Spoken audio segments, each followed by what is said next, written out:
triumph in the trap. This is for the dollar.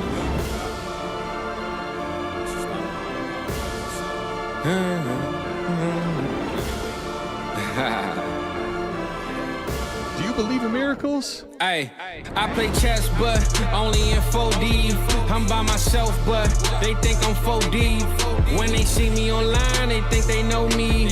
Go ahead, like and subscribe, you gotta show me. I applied pressure and they tried to reject it. Clearly ain't see I was a diamond, so they didn't accept it. Told me I was a failure, so I said F it. Might even start my own school and teach them a lesson. Yeah, I'ma call it South Harmon. Fly down south and get the South poppin'. One day I'ma give you a walkthrough and introduce you to this walk tool. I know you lost, that's just dynasty talk. Cause you can't start no franchise without no dynasty chart. I took a break from the game, they thought my dynasty stopped. Till I came back like Wembanyama, I feel like Coach Pop.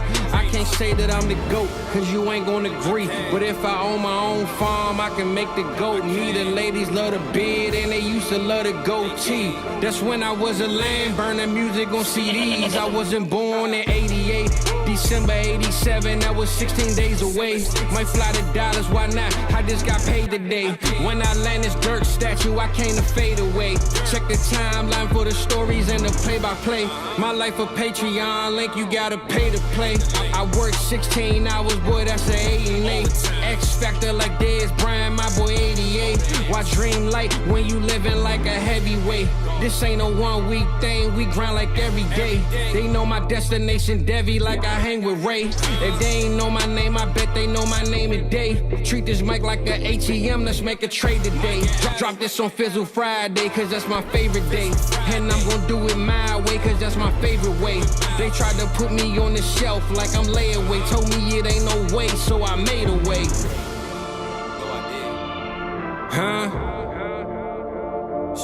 Welcome to South Harmon, I'm glad you here today.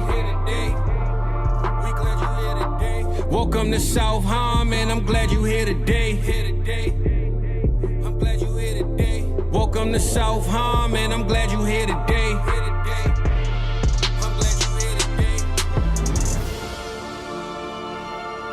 Hit that Patreon link if you here to stay,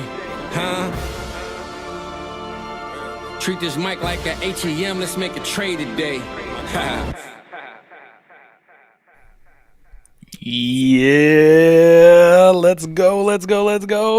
This time tomorrow, Adam, just think of it, buddy. We'll be watching football, real football, Real NFL football.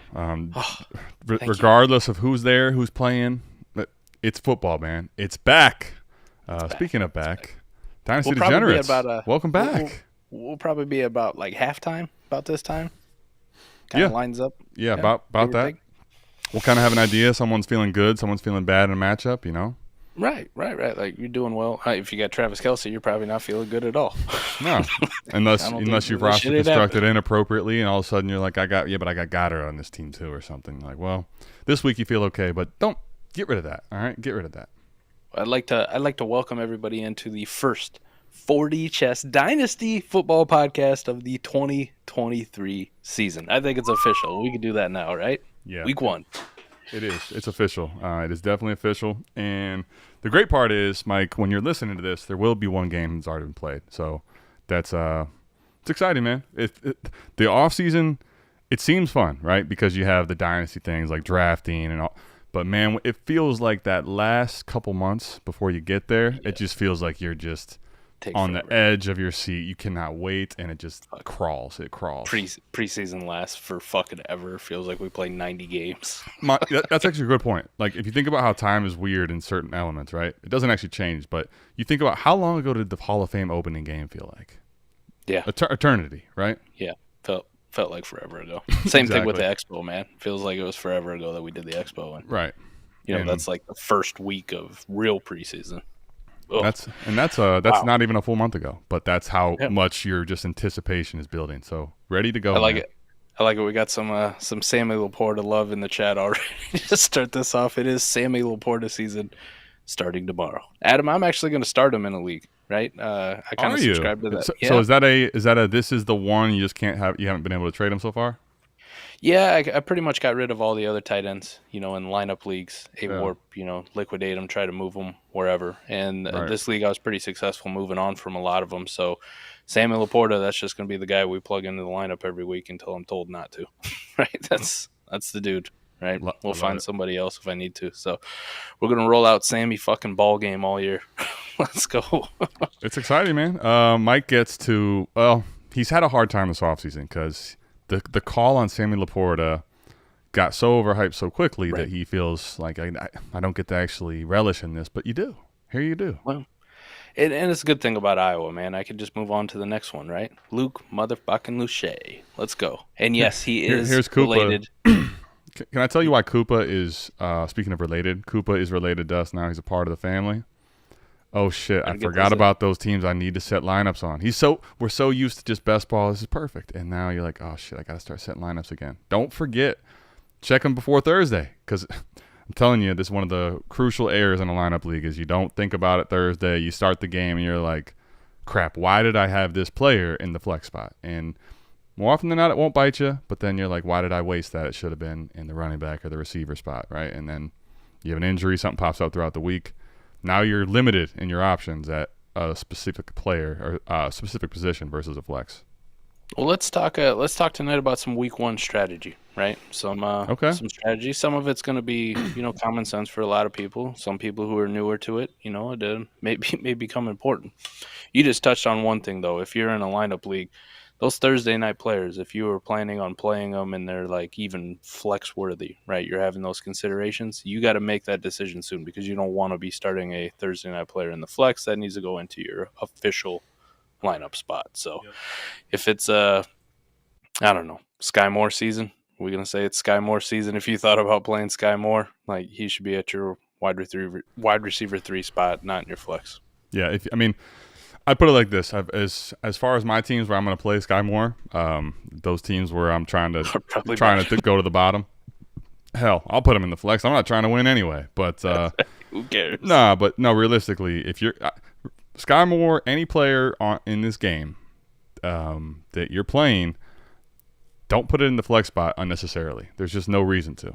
There's not. Even if you say to yourself you're going to project those receivers ahead. Let's say you're like, well, Sky Moore's he's my 4th or 5th receiver. You keep him in the flex, you're like, I'm guaranteeing starting those guys. You don't know what's going to happen. Travis Kelce literally just had a hyperextended knee on not a game day, not something we expected. That type of thing pops up, and if you don't have the roster depth, you could make a decision which is not really beneficial for your team. Let me ask you too. Like part of week one strategy is going to be these guys that we like, right? We play Dynasty. That's what it is. We got a ton of rookies probably littered on your team somewhere, right? Not every contender's an old crusty, you pushed in for all the DeAndre Hopkins and Keenan Allens you can get, but you're going to have some rookies sprinkled out that you're going to have to make some lineup decisions on. And week one is always kind of that, man, it's rough. Isn't it rough to kind of decide who are some of the rookies like if you probably roster them, there's almost no doubt you're starting them this week. Like for me, right off the top, because tomorrow night's going to be here. If I got Jahmyr Gibbs, he's starting.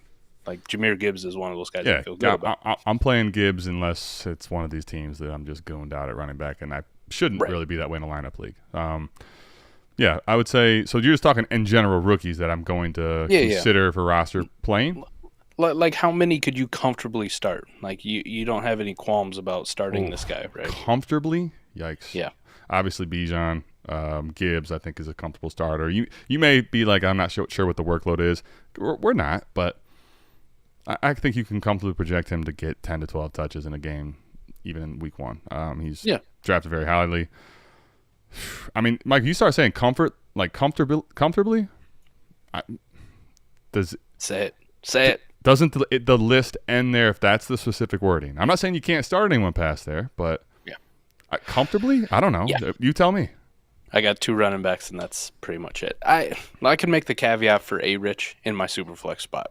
I'm sorry. I'm thinking we're talking like skill players in the flex spot. That's my – so, yes, A-Rich I'm comfortably starting to. Yes. Okay. But after that, no JSN for you, no QJ, no Zay Flowers, no Jordan Addison. I'll say this for all those guys. I'm not telling you I won't start them on any of my teams. But when you say comfortably, I'm not sitting here when I put those guys in my flex week one and comfortably. And I think personally, they may go off. Let's say any one of those players goes off, has a great game. It's just proven, though, we overestimate as a dynasty community a lot of times what these guys are going to do off the immediate jump. This is not to say that they won't have a secure workload for the year, especially in the back half of the season. But, I mean, go back, think of whatever you want to think about Justin Jefferson. Let's say you played him week 1, right? Ooh. That doesn't have anything to do with how talented he is, how good he is, where his ceiling is. We're talking about week 1 rookie starters. Right. You know, like it took Jefferson a while to even get full snap share. Now, doesn't mean that these guys, again, all those guys you just mentioned, Mike, and I think you could probably, I don't know if you said Mims, down the year and like down, midway through the season. I'm not going to say he couldn't be a starter for people, but I'm not starting him or these other guys comfortably right now. There's probably teams where I have to start one of them, especially you get to line up like start 12, 13, 14. You're going to put them in your lineup. But when you say comfortably, I'm not sitting there like, man, this is awesome. This is sexy for me as far as scoring points. Jamar Chase did pretty well in his first game. He did well. But that's probably kind of an outlier. Do we project any of these guys to have the draft capital Chase had and the situation that he had immedially? Probably not. College quarterback, the whole locker room rapport. Yeah. The only thing that people were concerned about week 1 was the those no stripes on the football, man. Kid couldn't catch football, right? He had all them drops. But yeah, Jefferson, if I remember right, was not very good. Jonathan Taylor, even we were just talking about 2 running backs we feel good about, but JT also started slow. A lot of these rookies, right? They usually don't come out and produce right away. Rookie quarterbacks kind of been rough. We talked about one of the most memorable things on the America's Game Pod was I threw out the Cam Newton first game, like, and how kind of an aberration that was, like, to go out and throw for 400 yards and 3 touchdowns and have the start that he did. So we got to remember it's Dynasty. We're playing for the long haul, but we're also like a lot of this value and stuff goes out the window if you're chasing titles, right? I know it's a long season, but you don't really want to just give away one game. Yeah. The first one. Like, you just don't want to have to start slow if you don't need to. So, well, let's talk about this. I think I'm kind of with you. Like, I got 2 running backs. I got A-Rich at the flex, and I don't think there's anybody else I'm really comfortable rookie-wise starting unless I have to. So, like, when we talked about, like, I'm starting Sam LaPorta, but my other options are, dog shit. So now let me ask you this. In a process here for starting people in week 1, which we went to, we're going to lineup here early and often. I know. It's weird for us. It's a Koopa's talking about. I know. I definitely do. Let me ask you this then. So, and this is a Koopa question too. He's not going to be here to answer the question, but let's talk about this Travis Kelce thing. You have Travis Kelce, all right? And it's week 1. I wouldn't be overly panicked in particular, but I'm talking about just for week 1. You talk about sometimes getting into the playoffs, even with a good team, come down to the margins. There's only so many games, really, and if you win or lose one or not, points for all those tiebreakers are big. If you have Kelce and you don't have really shit else at the tight end position, your team's really good. You're like, I mean, what are you just rolling whatever dog shit you have on the waiver wire on your team? Are you thinking about a cheap option for, like, maybe there's a couple more weeks of missing injury here? Like, what do you do? I think that's actually a question. I know I have a team where I have Kelce, but I have unfortunately I have too much tight ends, so I'm fine for who I'm starting. But I think this is something that's going to happen for people. I think it's worth talking about. I think it is. I think for me, the psychology behind it, right? Say I got Travis Kelce in the lineup league. I know he's probably not playing tomorrow night. If I was in a situation too, which if I had Travis Kelce, like, I probably don't roster a lot of good depth at tight end, right? Like, I kind of just figured I'm rolling with Kelce, and then when I need it for a week, I'm just plugging in whoever the fuck I can find and, just eat it for a week. Now, it's not ideal that I got to do that right to start the season, right? Yeah. So first off, I'm just plugging in whatever the fuck I can find, right? Like, I'm probably I'm not making any moves to go out and get another tight end unless it's super cheap, like something stupid, What are we talking? 4th round pick, fab money? Like, I'm okay with a third. Like, but I'm not sending a second. But I don't know what kind of tight end you're going to buy. You might find somebody who can you buy a Gerald Everett for a third?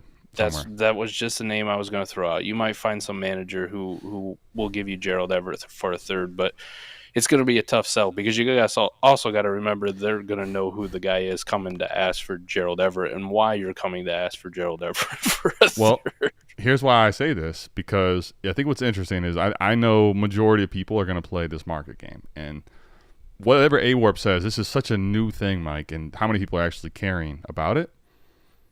To your point, there's probably going to be hard to sell. But I do have I got a member in the audience that I think I'd be able to send a fourth for. Right. I mean, hey, Cooper, let me get that Gerald Everett for a fourth done, right? Like, sometimes you'll be able to find that. But so I think to your point, if I can basically spend nothing, I honestly don't even know at a third. Like, maybe if I knew, one, he's a better option, I feel better starting him, and two, in this league now, I could probably resell at the same price or more in a different time, but have security. That's probably the exception. Other than that, I'm not spending even a third because I think the opportunity cost might be package that in a second to go get what I really want later. Right. He says I'm playing the dog shit guy and in a wide open tight end room, Miami, Seattle, New Orleans. I mean, I don't necessarily hate it. I think the settings a little bit here come into play. Like, if we're talking a heavy tight end premium, we're talking lineup start 9. So it's like every one of those players, total whiff can hurt your team. I guess the reason I want to bring it up too, because it kind of blends in for me of things that people are going to think about and not necessarily know. So, for example, you have these questions on the team, right? So you're like, Kelce's one of my set and forget guys. Like, tight end's not a worry for me, right? But you have already a couple question marks. You're going to start an Addison. You're going to start a JSN. You're going to start a Gibbs. So all of a sudden now, I think what can happen is when you don't have Kelce in there and you look at that team, there's a little bit of fear. And that, I think, can cause people. I think one of the things that you can't equate, warp, all this stuff, you cannot create what people will do when there's fear for them, how they're going to trade. That type of like emotion can change what a trade becomes. So if you're on the other end of it, right, this is your signal here. If you're on the other end of it, this is where you can, take advantage of some people. Send a little right? tax, Yeah, just tax them a little bit. Adam, I would say generally, though, if I'm in that position with this Travis Kelce scenario that we talked about, more than likely what's going to happen is I'm just going to roll out some dog shit, kind of like Koopa is, because it is the tight end position. While it does suck to lose a warp god in Travis Kelce, at least at the tight end position, I have pretty good odds of just finding some turd who's going to fall into an end zone, and all of a sudden I'm staying afloat with whatever my matchup is, right? Like, realistically, I'm probably not going against Mark Andrews, who's also got injury concerns heading into week 1. So, like, maybe this warp difference maker in week 1 isn't really a thing. So I just need a dude who might catch a touchdown, even in a heavy tight end premium league. Like, I'm still like, man, one catch for one touchdown, and all of a sudden I'm looking at tight end 14 on the week. I can live with that. I can live with it. And that's, I think, in a sensible manner. Like, if you talk about we're just going to remove the human element and you're going to play the warp, the A-warp in particular, you're good, right? And I see in the chat, we have Marlon, I'm going to stay pat. People will do whatever, right? They're going to get desperate. Koopa's talking about the same thing. The thing you cannot do is panic. And I think, Mike, the reason I bring this up is a couple points. One, for all of our listeners here, you are tuning in, Dynasty Degenerates, to the 40 Chess Dynasty Football Podcast. I'm telling you right now, this is what I've been talking about and worried about. Part of the reason where a little of my pushback will come on, just telling people to sell tight ends for anything, even if it's a little under market, because you can say that now. But if Travis Kelce goes down or anything happens to your team at any position, this is what happens throughout the season. Right now we've been in this huge window, Mike. We're talking about the offseason. By and large, nothing really takes place. It's conjecture. It's maybe there's a fluke injury here and there. But everything's pat. The values are, floating just because of people's narratives. Now you have injuries. Your team is actually scoring points. And the panic and up and down of a dynasty manager from week to week, you cannot replicate what that means to what they're going to do with their team and what that does to their head. And that it can change what a plan is. So that's part of, I think what I'm trying to say here is, one, if this is you, don't try your best not to succumb to the panic, especially in week 1, especially at this position. You lose Kelce, part of what A-Warp is telling you here, you're not going to get a positional advantage likely. Like, it's not coming, right? So if you can't find a chance to get that, like, you're just trying to patch up that position. So don't spend dynasty draft capital on it or any type of value on your team on it.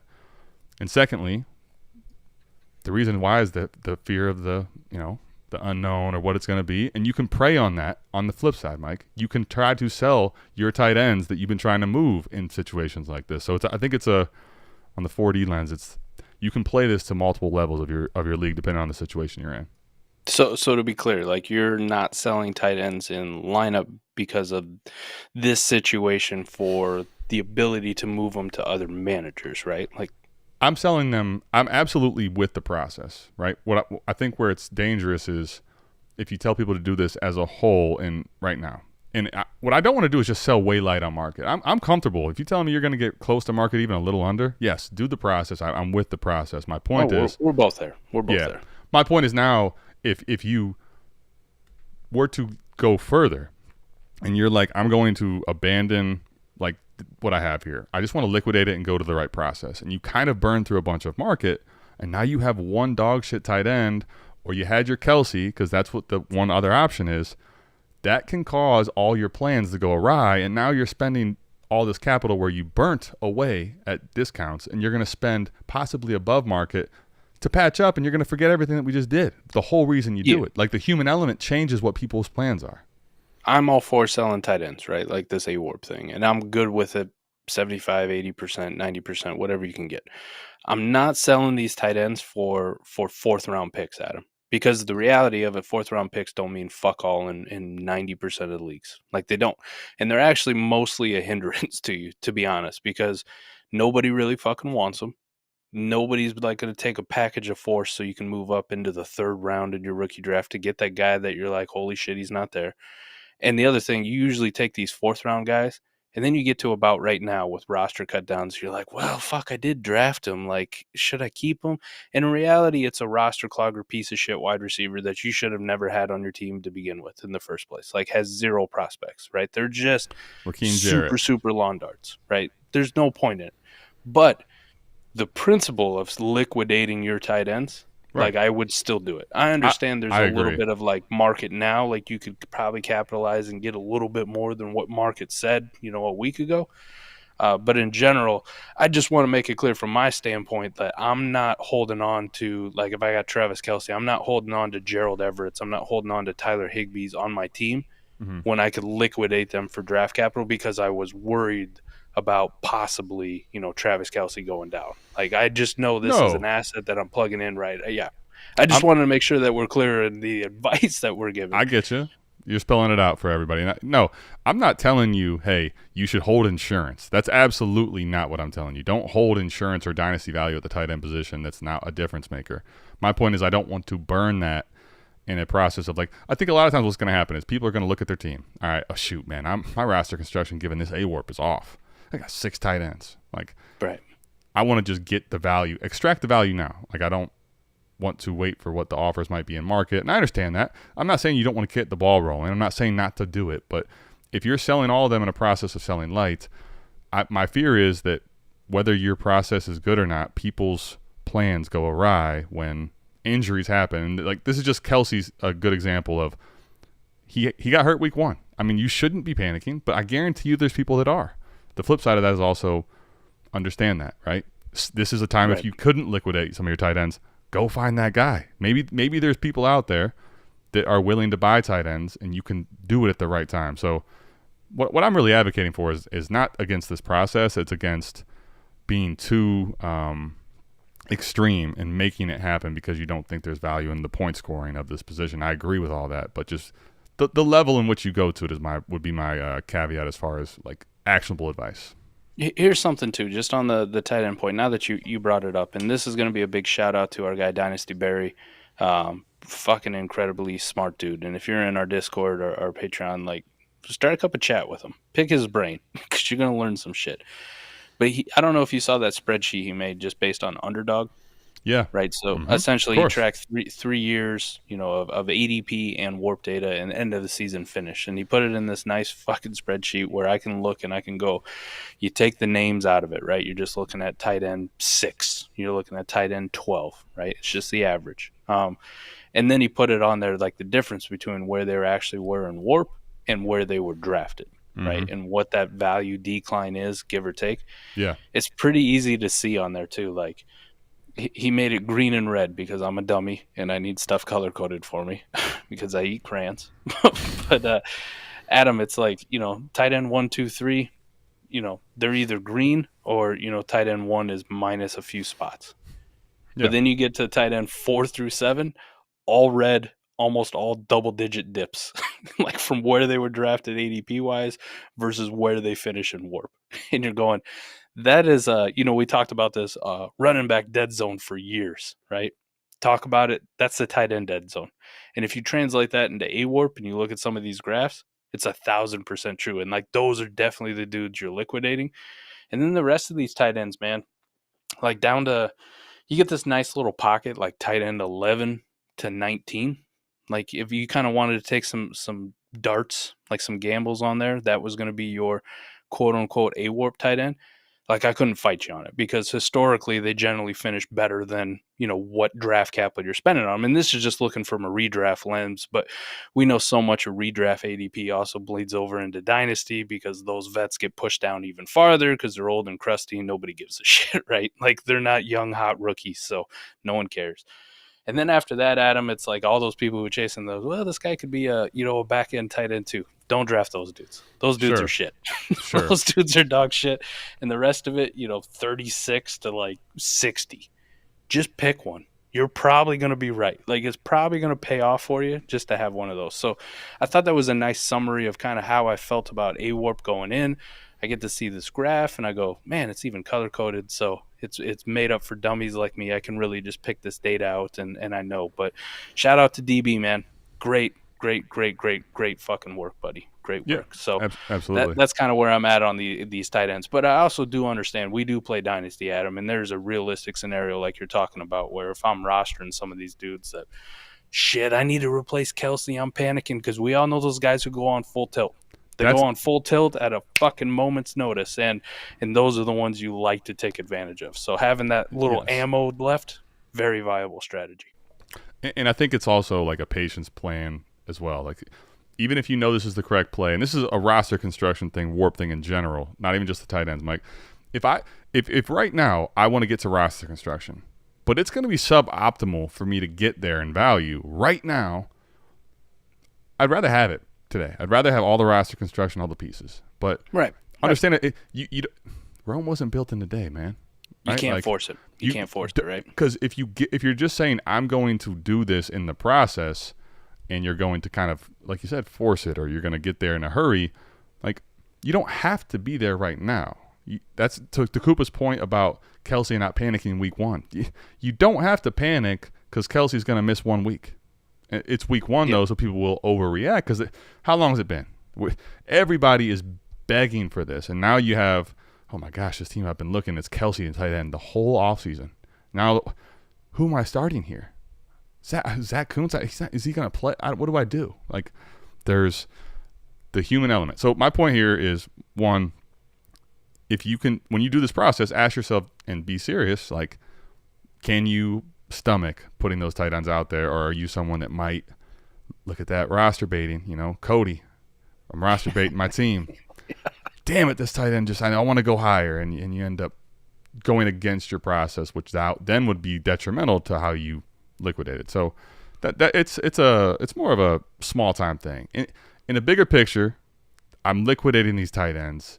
If it's even a little light on market, I'm fine. My point is on a smaller lens of like, you're just doing the process too quickly to get it done now.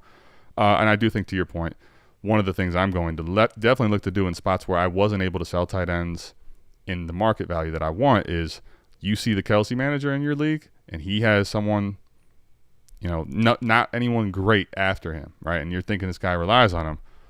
Man, this is DM time. This is trade offer time, right? Like those are some of the things, if you haven't sold all your tight ends and you want to get to that roster construction, that's a great way to see, hey, all right, you got Kelce, you're down for a week.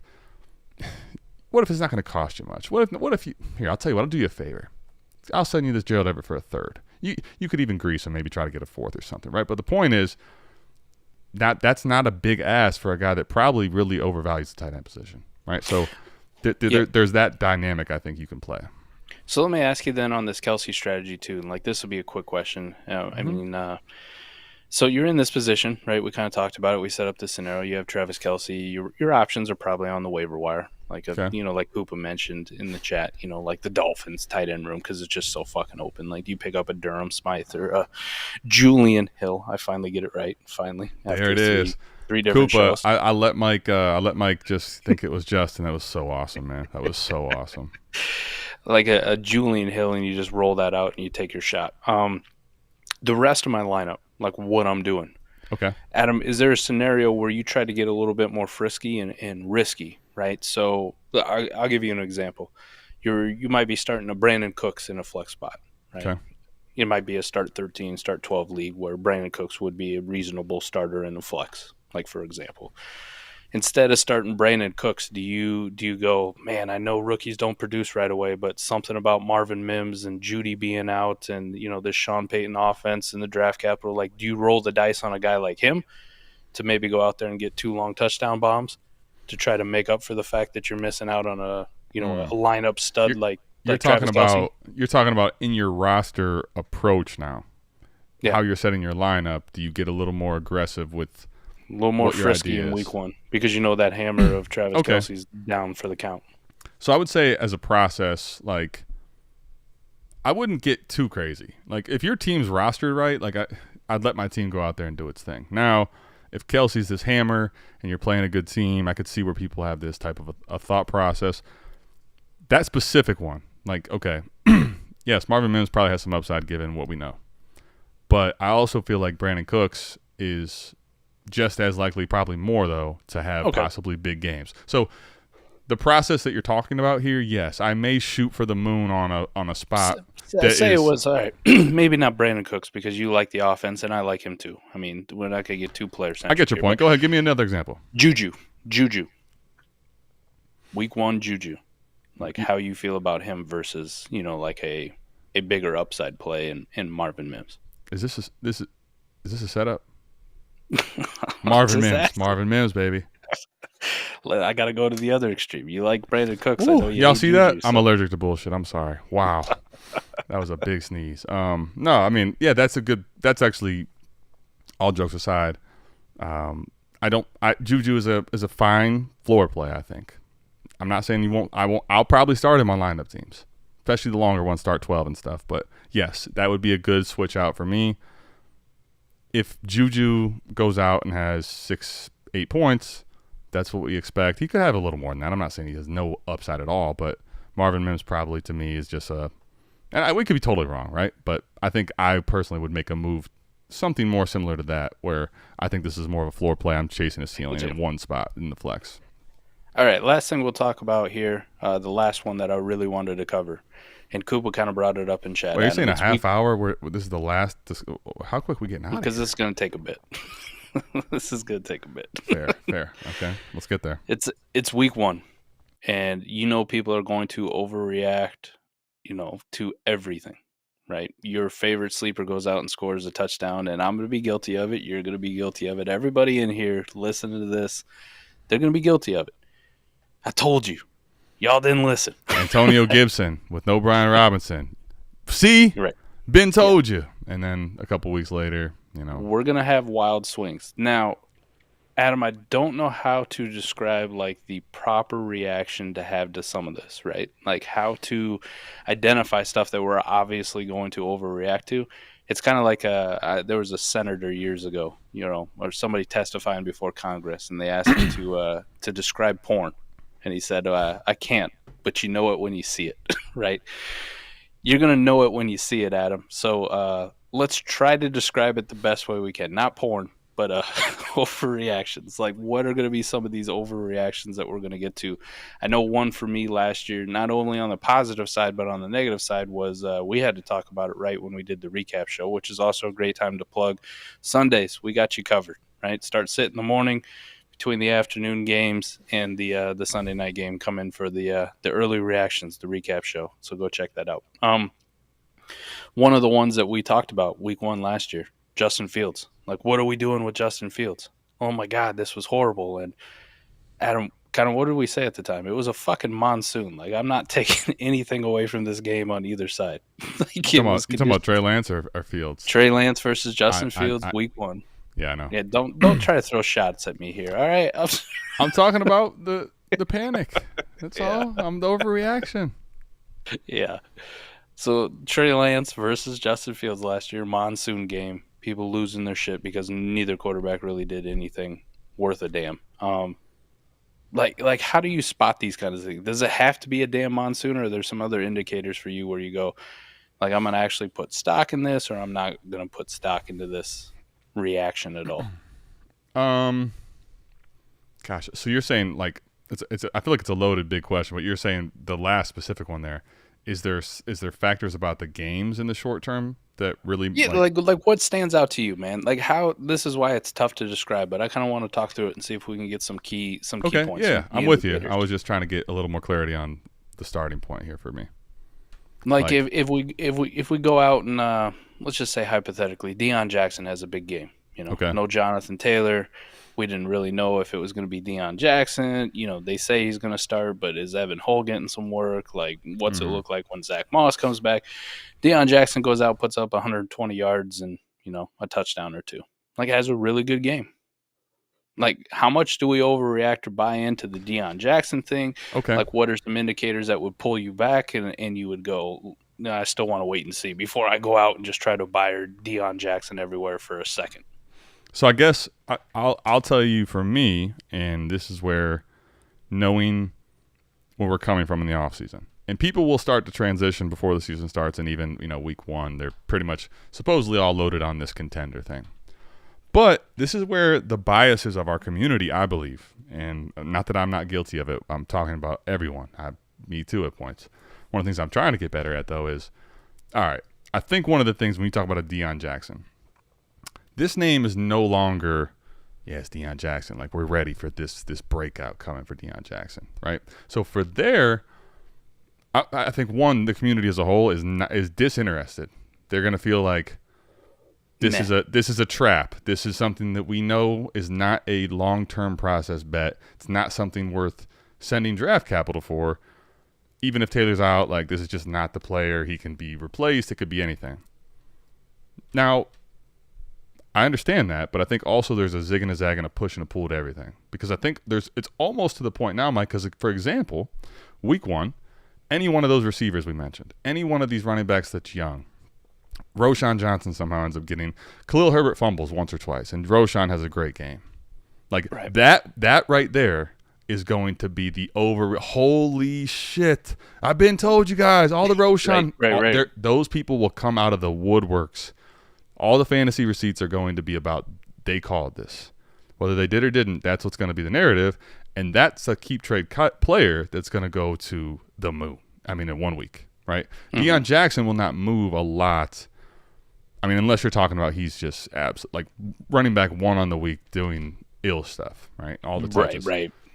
And I think you're right on that. Like, he's got to have a really, really good game for you to kind of get that market movement. And surprise people and almost like wow factors that no one knew Deion Jackson had. Something like that, almost an additional point. But what I'm saying here is that So what would it take for you then? Like, we'll stick on the Deion Jackson thing. Not for you to overreact and go out and buy him for a second, but say you don't have a lot of Deion Jackson. And I don't. I've got some just kind of sprinkled in, but I've got some Evan Hull. I still have some Zach Moss on some fucking best ball teams, and lineup teams. Like, just I don't know who the running back's going to be for the first couple of weeks. I'm just trying to find out who the producer is.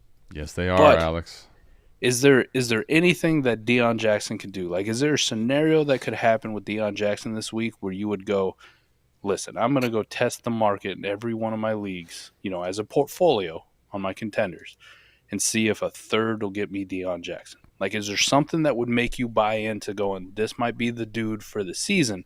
Now, I'm not saying he's going to be an RB1, but he could be an RB2 that you could buy for a third-round pick. Kind of like what did it take for you to buy into, like, Jamal Williams last year? Like, it took me a long fucking time to buy into Jamal Williams. Or you wish you would have done it earlier. I wish it happened at some point in the year, the buy-in on Jamal Full. Now, right, like a cheap third-round pick was all it took to get a guy who, was putting up RB1 weeks. Now, to this point, this is kind of what I was actually getting ready to allude to, in that there's, I think, there's this chasing of this insane ceiling, and we see in a market where we are so desperate for actual things to tangibly have, right, in value and what we've seen on the field. When you get one of these rookies that is all we talk about in the offseason a lot of times is the rookies, the new situation between the draft, their college tape, the analytics, all of it, and then the situation, what's it going to look like, and then they hit early. That is it's to the point where if you have that player, it's now one of those where I'm probably I have to try to look to sell, right? Doesn't mean someone will give me what I need in my league, but the overreaction is going to be so strong on that player. Now, to the point you're making about Dion or Jamal Williams last year, I think reality is in the process, I've learned, like, I've already sent a couple fours to, like, the one thing to Koopa's point, in the running back market, a guy like that, I've sent a couple fours actually for Deion Jackson in a league. I think the time to really buy him is almost before anything happens and just hope that he's the guy. Now, if you have this opportunity to buy him cheaply still because people don't believe, or someone's been waiting to sell Deion Jackson because he's the starter, right? They're locked into that, and you can get it for a third plus, and you're like, you know what? Just in principle, even if I miss here, I have a running back that still has opportunity for work. Even if it doesn't hit, like, for the whole year, I don't need it to. I'm still looking for probably 3-4 weeks of getting value for that type of a round. So I think the play, honestly, is finding those types where, hey, they're not the greatest bet, but we're talking about now making a price point, and what they are is, I don't care what the bet is long term. This is about a season of opportunity and what he's going to do with it. And if he shows me well enough in week 1, I don't care what the market of the community says in Dynasty. That's probably more so of a reason for me to buy. I get you.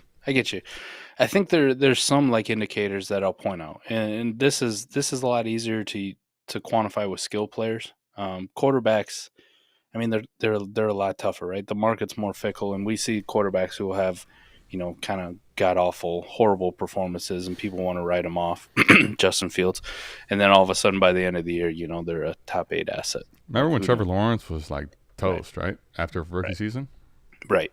At the skill positions, though, like, some of the things I'll look at, especially in week 1, Adam, is, like, we'll look at fantasy points, and we think sometimes fantasy points is the end-all be-all, right? So, an example, this guy's got a lot more hype than Deion Jackson, but it's James Cook. Right? A lot more hype for a lot of people, including myself, James Cook. But Adam, like, I'm not going to overreact and tell everybody how right I was. James Cook comes out and he puts up 20 fantasy points. But the way he got the 20 fantasy points was maybe on an 80-yard screen. Like, he only had 3 catches, but one of them went for 80 yards and a touchdown.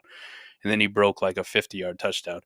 And we're talking about a guy who got less than, 10 touches total in the game. And I'm not going to take a victory lap on 20 fantasy points when he's not actually getting the usage, which I covet at the running back position, right? Like, I need it. It's kind of like this DeAndre Swift thing that we did for a while.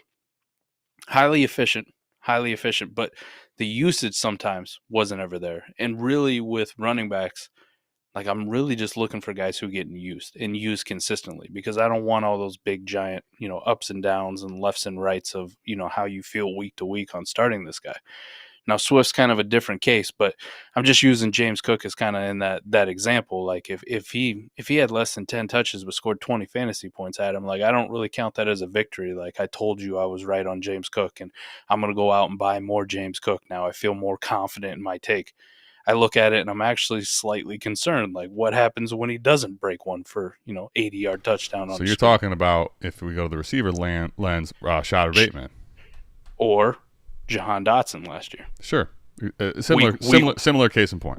Week 1, right? Like 4 targets or whatever it was, but 2 of them were touchdowns. Right. The low volume, high scoring, right, name, cachet. Bateman was the year where it was actually 2 years ago now, right? Where, no, it was last year. It was last year. Yep. He was coming out, and there was the volume was scary, but you're like, oh man, he houses one of these slants to the crib for 80. So it's like, that highlight play, based on the final stat line, and this is a name we were talking about, it was like keeping his value afloat. But in my head, I'm thinking, man, if there's not target volume coming soon, what happens when this is 4 catches for It 23 wasn't even yards. the targets weren't horrible, right? Bateman last year, on week 1, he had 5 targets, 1 touchdown, Yeah. wide receiver 26 on the week, right? Not great. But then you look at week 2, right? 7 targets, 1 touchdown, wide receiver 13 with over 20 fantasy points on the week. The thing was, I was looking at it, and this is, I think we might have touched on it last year. The snap percentage for a guy who's the number 1 quote unquote wide receiver was at like 60%. And you're going, Well, what the fuck? 60%. The snap percentage was when you start digging into now, because 7 is fine. If you had more of that, Right. but there's also plenty of games where he wasn't even getting that great target load, and the snap percentage is low, and then he's saved by a touchdown, and you're like, okay. As you dig deeper, what happens? Yeah. What happened in week 3, right? When we were both kind of worried about it, 4 targets. That's what I'm talking about. That wide you had receiver that 68, still a 61% snap share, and then he got hurt the next week. Dig into the numbers a little bit. I think it's probably a big takeaway where I want to see where those points came from. I'm not just going to take the fantasy points at face value because it's too easy to get yourself over your skis or start to panic on a player, right? Like if who's a wide receiver for us? Deontay Johnson. I will say this, like for me, anyways. I expect a bounce back from Deontay Johnson, and you got this whole, positive regression that's going to happen. But we already saw him score a touchdown in the preseason, baby. We're on the board. I want to make sure to clarify this because I think this is a lot of what we don't do here, and what you see a lot of Twitter. I think Deontay's in for a bounce back here. Now, I'm not saying you don't, but I like to have us. What we do is clarify, like, what does that mean? Like, he had a horrible season last year. Like, if he's going to be a little better than that, is that a bounce back? I'm asking you to just clarify because I know you have an answer. But a lot of people just say he's going to be a bounce back. Well, of course, he was awful last year. He had no touchdowns. Yeah. I would say that for me, the bounce back is the fact he's actually going to score a few touchdowns this year. Okay. But this is also, too, like when I look at Deontay, it wasn't that bad last year, outside of the fact that he didn't score touchdowns. Like, outside of the fact he didn't actually get into the end zone. But where he finished, Adam, is like wide receiver 39 in points per game. Mm-hmm. When I say bounce back, I think it's more he's going to be a top 24 wide receiver. That's what that's what I'm asking. He's going to be and to get to that wide receiver 2, all he does need is a handful of touchdowns, because when I look at actually some of the data on it, and this is where I'll talk about on the negative side. Deontay Johnson comes out week 1, right? Only puts up 10 fantasy points. I'm going to go look at the numbers, and if Deontay's getting 12, 13 targets again, he just happened to get unlucky with maybe a couple bad throws, or he didn't get in the end zone that week, and that's why he has 10 points. I'm also not, on the flip side, going to panic on the player through week 1. Like, I'm not going to go, oh, shit, I was completely wrong on Deontay. Shit, I should sell him. Why people still, think so. Like, the numbers are telling me, no, he's still what I thought he was. He's still getting hyper targeted. It's just we just need to see it actually be converted into fantasy points. So that's kind of like the opposite. Well, I think that too.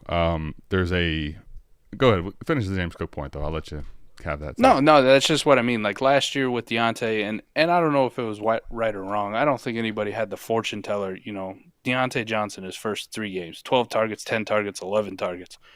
No touchdowns, obviously. But I think so. Here's I know what you're saying. Let me say this. I think though, when we talk about the narrative there, because I think this principle is a great point, right? What are we chasing, and the danger in chasing a player name because there's any type of scoring or freak highlight play? What are we chasing? Why are we doing this? And what's the data behind it? I think a lot of times you can chase fictitious or scary, let's call it. Like there's very much red flags with this type of scoring and workload. But like let's go into the case in point for Deontay specifically. I think this is where he's coming off that year before, like wide receiver 8, right? And there was a narrative about this, Mike, about him. And we talked about this for a while, right? They literally, when they drafted Deontay Johnson, they traded away Antonio Brown and all the problems. And they took a Matt kid who, when you look at the profile, it's almost like cloning, the closest thing you do to cloning AB, right? Special teams guy, 3rd round, all this size, everything's so similar. And what happens? Big Ben is going to utilize him in that role. So it's like, yeah, of course the targets are coming. Like, of course he's going to do well.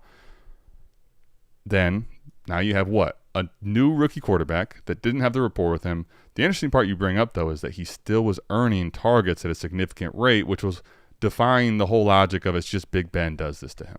Okay, so that was one positive that I think when you break it down in the realm there, you could look to. But he's wide receiver 38 or 39, Mike. His age is not in his benefit. At the end of the year, his contract's up, and people want to see Pickens do well, right? So there's, for him, to your point, the touchdowns will help. But I think the other big thing that isn't baked in for a lot of people, it's funny, Fizzle put, I think, in the chat here. If you think Pickett looks better and you suspect that Tomlin's a good coach and this organization is good and he takes a step forward, there's also more opportunity, not necessarily in targets, but for better efficiency with the target load he gets, having more big plays because the offense is more explosive. And then on top of that, Mike, that's when the cherry on top comes back, where now you get some more red zone looks. Now you have opportunities to score maybe on, a 20-yard play that he makes someone miss because he's really shifty, right? So there's the touchdown upside that definitely touchdown regression is something that could – he's one touchdown. It's technically touchdown regression, right? But there's also the touchdown of 4 or 5 where it's not crazy. But then what if there's target volume similar but the offense is better, he's better? There's a scenario where I'm not going to put him high at wide receiver 8 realistically like it was back in the Big Ben days. But if you tell me he finishes at like wide receiver 18, like you should not be shocked given if this offense takes a step forward and he has that type of target load. That's my point. I get you. I think week 1's going to be interesting. But Adam, here to finish this off too, like the 4D chess aspect of it is find out who the managers are, who overreact to this shit, who are gobbling up, the hype because somebody had a great week 1 game in their opinion, or the person who's going to panic on Justin Fields. One I'll throw out there. I know we kind of talked about this the other night, and it's going to be interesting to see how this plays out with Anthony Richardson. All right. Now, let me say this. I'm not an Anthony Richardson hater. My problem with Anthony Richardson is you are paying damn near full price for him right now, like on what he could be. Like, can he push Jalen Hurts and Josh Allen? Absolutely. But, like, you got to pay damn near 3 first, if not more, to get Anthony Richardson today, or you got to spend that in startup capital or whatever the case is, or you have to give an equivalent quarterback in that realm of Watson or Justin Fields, like for an A-Rich. That's my problem. You're buying him damn near at peak already without seeing anything. Mm-hmm. And I will say this, Adam. I don't know if it's going to happen, but let's just hypothetically say Anthony Richardson comes out this week and the Jacksonville Jaguars tear him a new asshole. Like it is not good. He's getting sacked. We don't know what's going to happen, but that's not bad. That's not insane to say like he has a rough week 1. I mean, regardless of who he's playing, but yes, I got you. The biggest piece of advice, like, I think we're probably going to have some rough moments of A-Rich this year. Like, we probably will. I think fairly, even if you paid that price, you should not be going into the season expecting no rough weeks. I'm 100% with you. Okay. So I want people to be prepared for that. But I want to say that if you're rostering Anthony Richardson, understand that you be prepared for it. Don't panic on it. Don't let this become a Justin Fields situation this year. And especially if it happens early, like people are going to lose their shit. We do this all the time with rookie quarterbacks. When they don't produce right away, everybody goes, they're fucking bust. Let's move on. But on the flip side, Adam, like if you're smart and that A-Rich price, now somebody panics and it drops to 2 first. If it drops to Kenny Pickett comes out and has a good game. That's like, what I was going to say. Pickett, that's more likely. Give me Kenny Pickett and a first, and you can have A-Rich. Right. That's, I think, where if you're... I love that one. That's a good call. That's where I think if you're a savvy dynasty manager that you should be pouncing on and capitalizing on what other people are doing, overreacting to early weeks, week 1, week 2.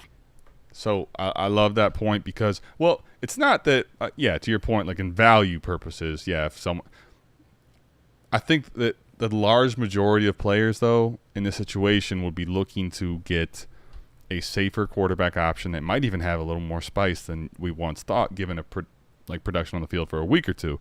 That, I think, is where like the Pickett, for example. There's a little bit of steamroll and hype, and then all of a sudden, like, what if week 1 and 2, like, the numbers are surprisingly good, like quarterback 12 to 14-ish, and he's got youth on his side too. It's youth not on his side. Wilson. There's first round draft capital. It's a good organization. And one thing about him that people kind of seem to forget is, like, what if he throws efficiently, the offense looks better, and then he has one of those, like, rushing touchdowns. Like, people forget, like, he has enough leg. So 30-yard scramble for a TD, right? Look good. That all of a sudden, when Anthony Richardson might be having a bad week or two, the price point to get those done, which, by the way, in the offseason, like, those are non-starters. No one's even negotiating a Pickett to a first. Now, I think to the point you're making, people are chasing. They understand the tantalizing upside of A-Rich, and honestly, you can compare him however you want. There is an athletic factor to him that's something we haven't seen before. So the upside that we are seeing, like with the Hurts, with whatever quarterback you want to mention, you see that, and then you're like, man, but he's also more athletic. And people are – so there's also you're chasing, understandably, that asset. Your point is cost is prohibitive to making this valuable even if he hits. And I'll say this, in a lot of ways that's the case. Like if you were to pay market, right, and you either trade it up or use it in a startup pick. Now, one of the things, though, that's with him and a lot of the shares that I personally have is – you know what I had a bunch of? The 102, the 101, like that, like the cost associated there in a single draft pick when you've leveraged totally makes the cost of Anthony Richardson different. Now, it doesn't mean that because his current market value is there, but can I actually sell him for that? Like, is that just a startup value, or can I liquidate out? Because sometimes now if you can tell me I can go for my 101 or 102, which is safer. Like, if you miss, you're okay. But if I can right now just ride the profit of I turn 101 or 102 into 3 firsts or, you know, a quarterback and 2 firsts in best ball, like, you're probably upside-wise, you're not going to miss much even if he moonshots this thing. So, like, I get your point here. I think that the way you acquire him is a big part.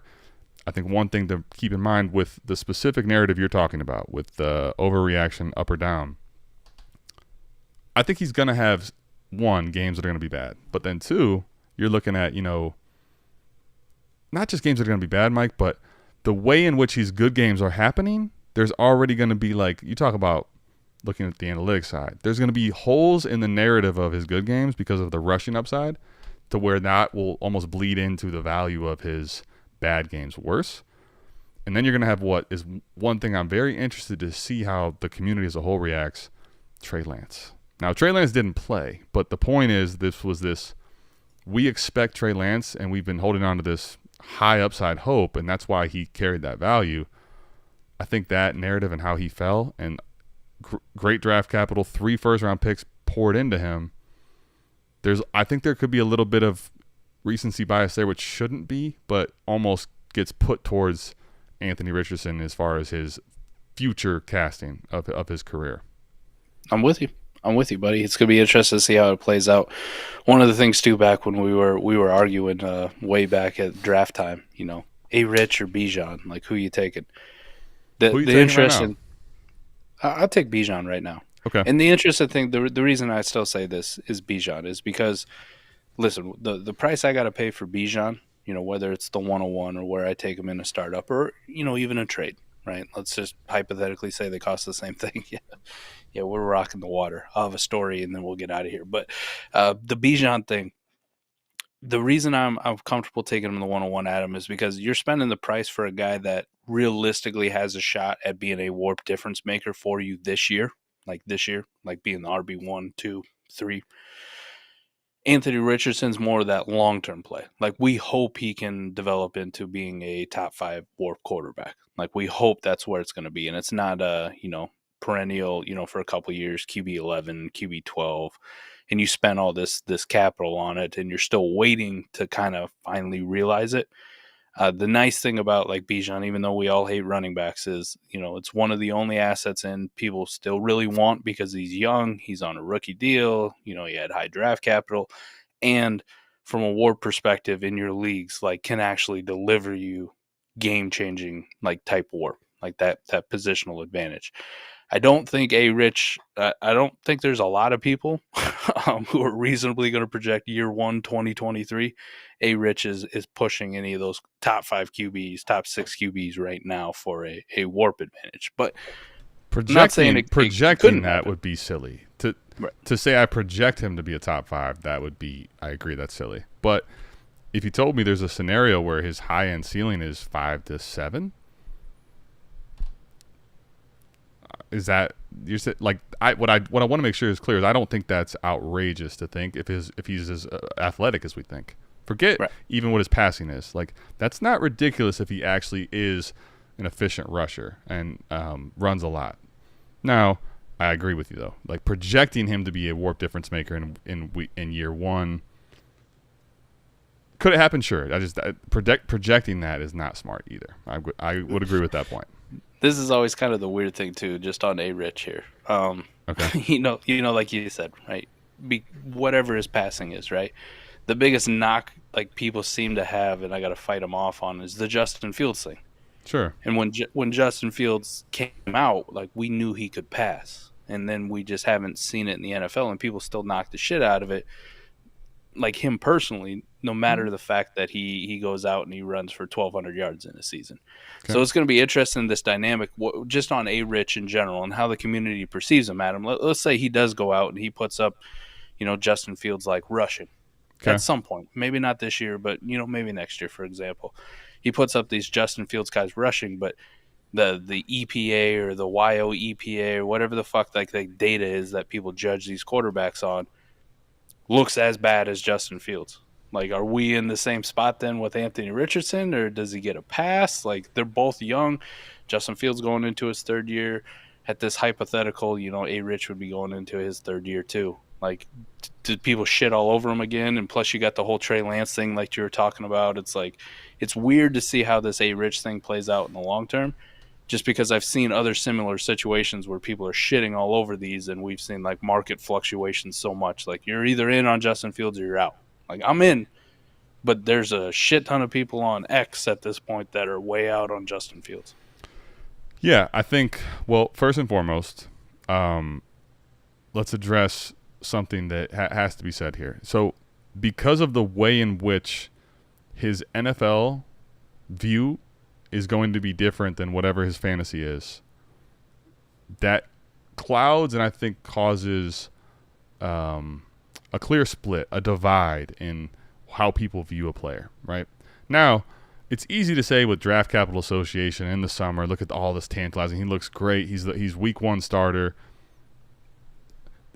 But think about it this way, Mike. I think one of the things with A-Rich is where, for me anyway, I'm not going to knock you too hard on Bijan, because, I mean, this is a guy that, frankly, is one of the most clout-driven names at the running back position, given his class was hyped. He was the difference maker, and not that other guys haven't been that good of a prospect, but in the space of everyone cares about rookie picks as much, like, Bijan's name is crazy. So I understand what you're saying. He could absolutely smash it. I mean, Atlanta's projected to run the football a ton. They spent a top 10 pick on this kid. But there's also, like, now if he gets hurt, I understand there's value retention, because look at Breece. Like, it's not like you can't move it for something. But I think one of the things that we don't always associate here is, while Keep Trade Cut will say he's running back 2, 3, and people maybe right away will say, oh yeah, I want to buy light. They're going to want to buy light. And typically you're not going to be able to liquidate him for what you're probably looking for in replacement. Now, if you just liquidate the player for what the value is on Keep Trade Cut and picks and re-roll it, you're fine. So you're protecting a little bit there, but the upside, I think, of the difference is this. It's not that, to your point, he couldn't be a warp difference maker. To me, though, it's more of a process play. I can get a warp difference maker at running back without investing quarterback-type capital in dynasty value, where because here's the thing. Bijan Robinson, we found this experiment out, Mike. We probably saw it on the trade show a handful of times where somebody leveraged Bijan into a QB that he or she shouldn't. But typically, Bijan Robinson doesn't even get you to the dance. A-Rich right now, one of the great parts about him, and I've done this in a handful of spots, he's so highly valued. If you want to ride this out, you can. But if you say, you know what, man, this is to your point, Mike, the value is so crazy, and he's a quarterback. Mike, I can have a real discussion with the Jalen Hurts owner right now and cash out for an additional first, which going to buy Jalen Hurts, whether I have Bijan or draft capital, is just almost not feasible. That's one of the things I think that makes Anthony Richardson, in the position he plays and the value he has, an asset to you, as long as you're not always in your portfolio. Now, if you have a big portfolio, let's say like you have mine, yours, even bigger, you have 10, 15, 20 shares of A-Rich, and you plan to just ride all those out, that is dangerous, especially at the cost acquisition. Yeah. But if you say to yourself, all right, I drafted him here, I got him here, but I have a quarterback that has so much upside, and whatever it becomes, if I can get out of those to get 10 different quarterbacks and almost forget price for a minute, but you can get to quarterbacks that are elite on a portfolio level that doesn't exist at the position of running back. Is, I guess, it's a baked-in addition that is very hard to like create in value. Right now. Agreed. And I mean, it could go up, it could go down. There's a scenario it definitely goes down. To your point, where it's going to go up is not much, because where can he go? I get what you're saying, and right now he's valued at. It'll go up and down, but the point is, at the quarterback position, there's not many that, like, how long does it take? Like, when you go down the list, you're at Daniel Jones, you're at Jared Goff. Like, you get to this range where people have a placeholder. They don't have a upside chaser. So that's what A-Rich currently possesses.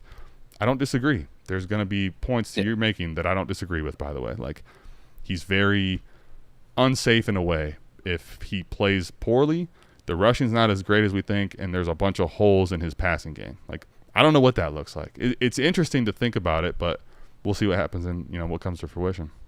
Yep, I'm with you. And then just to finish off, because we had the water, no beer question, right? What is this about, by the way? Well, personal note, man. We got back from the expo, and I didn't really like the way I looked in some of them pictures. So your boy went on a diet a few weeks ago, and okay. It's a carnivore diet. Shout out to Cody Carpentier. We talked about it a little bit at the expo. Not that he got me into it, like I'd heard about it and stuff. I was gonna say, you were telling me in the car about it before you went to it, right? Yeah. I don't do any no carbs, no sugars. So I ran out of vodka last night. There's no carbs in that baby, no sugar in that one. But the only other choice for alcohol in my house at this time is UV Blue, and that's got a fuck ton of sugar in it. So nope. Water tonight, boys. Water tonight. Till we go get some more Tito's. You see, these are the type of things that Junico and Dynasty Degenerates, it's, I'm happy for him, but it's also like, damn, man, you're leaving me in the trenches taking grenades, Mike. Sorry, man. It's all good. I'm just playing. I'm happy to hear that. Hopefully it's going well, and next week we're expecting better planning. Better pre-planning, better roster construction, better roster management, and not running out of vodka. You got to have the right amount of storage. Oh, it's going well. You got adapted, and I just eat nothing but meat, cheese, and eggs. That's all I do. But 20 pounds in 3 weeks, boys. So we're well on our way. Boom. There it is, man. There it is. Good to see. Good to hear. The season's upon us. Mike is drinking water. McNutt is dunking at the shit school next year. That's going to happen. We're going to get that on video. We'll throw down one more last time. I'll tell you one thing. The camera will be there. Y'all heard it here first. If you're in the live chat, the 8 of you, 11 of you at some point, be there. Be there to see this. The proclamation, right? Like this is the it's we project a lot of, it's an A-Rich thing. Like, there's upside. We want to see it. But what's going to happen? Yeah. And I'm rooting for the kid. But, Dynasty Genesis, we appreciate this one, man. I thought kind of back and forth discussion on different points, good topics. But I think the staple and the big thing for me is not just all the processes we talked about, but football is here. You're listening to this on Friday if you're not one of the patrons who got early access. And at this point, we have a full game in the books. We have the Chiefs, the Lions. And we are coming up on Sunday in a hurry, man. That first week of Sunday, there's almost nothing like it, man. You got a whole slate of games. You're all ready to go. You've been waiting for this. It's amazing. Hey, don't worry. I'll have the Tito's ready for Sunday. hope so. promise. And that carnivore, I'm sure that carnivore spread is going to be very heavy. Oh yeah, bacon galore, baby. Bacon and Tito's. That's in football. That's what Iowa does.